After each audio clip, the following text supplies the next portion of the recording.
Have you find yourself in a situation whereby you have some set of staff, you pay them to do their job, but you find yourself doing those jobs? Or maybe it's difficult for you to even leave them behind while you travel without coming back to quench some fire. If that is your case, then this video is going to be helpful to you. Watch towards the end of the video while I give you a breakdown of what you can do to solve this whole problem. Number one, whatever problem you're having with your staff right now, majorly it is coming from you because you neglected some things to do. You know, when we started off as a business owner, nobody told us that, oh, your staff needs job description. Oh, your staff needs that. Oh, my staff needs it. You have an idea that once you bring somebody in, he's supposed to know what he's supposed to do. I've been in that situation before. There was a time when I employed someone who have the degree set that matches the employment that I want him for. But when the guy came, he messed up a great deal. And I kept thinking, you went to school, don't you? You've been to school, you've seen this, why is it that you're not doing this? Now, I came to realize that my staff are not working for me because they love me. They're not working for me because they love my business. They're not working for me because they want my growth. Now, every staff that you're going to bring into your business is working for you because of what you're going to pay him. Is working for you because of the salary. And that's why anytime you see a job seeker is saying that, please, I need a place where I need a well-paying job. You know, that's the first thing that comes, a well-paying job. So the onus is now left to you as the business owner to ensure that they do the work that will give them that well-paying job. And how does it start? One, you need to have a description, a clear description as to what you expect the person to do. Now, the mistake some of us make is that we think, oh, my business, I need an HR, I need this, I need that, and we now think, what are the job descriptions that is commonly available to people outside? No. But you want to look at what you are bringing the staff in to do. What are those things that the person needs to do? And that is going to give you a job description, a job role. And this is also very important that you should add the job description to the advert that you made to get them in the first place. So that's settled, you need a job description.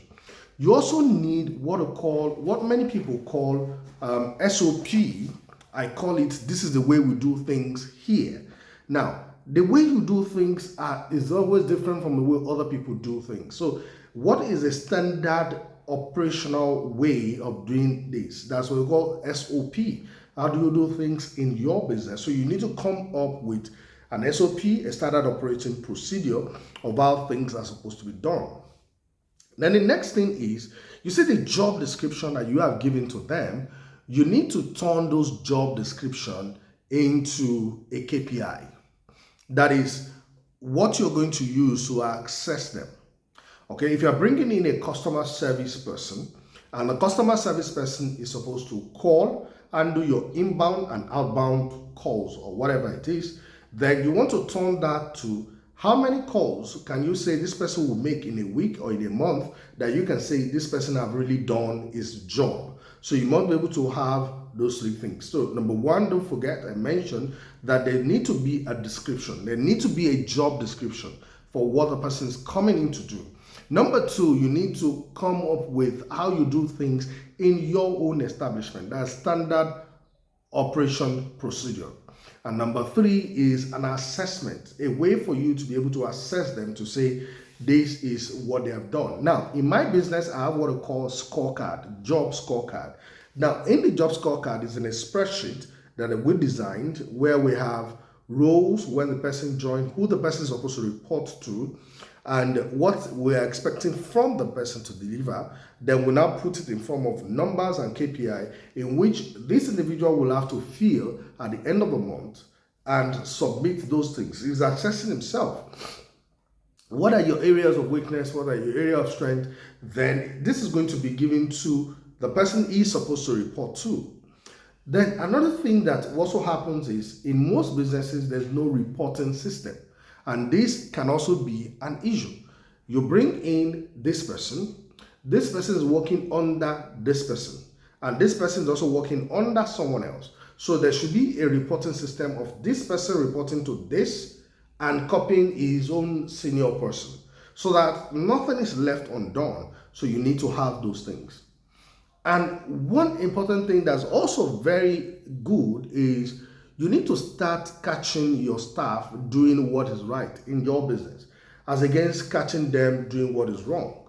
Now, I've said this in the past that most business owners wait for their staff to do it wrongly so that they can catch them doing it wrong. This is not right.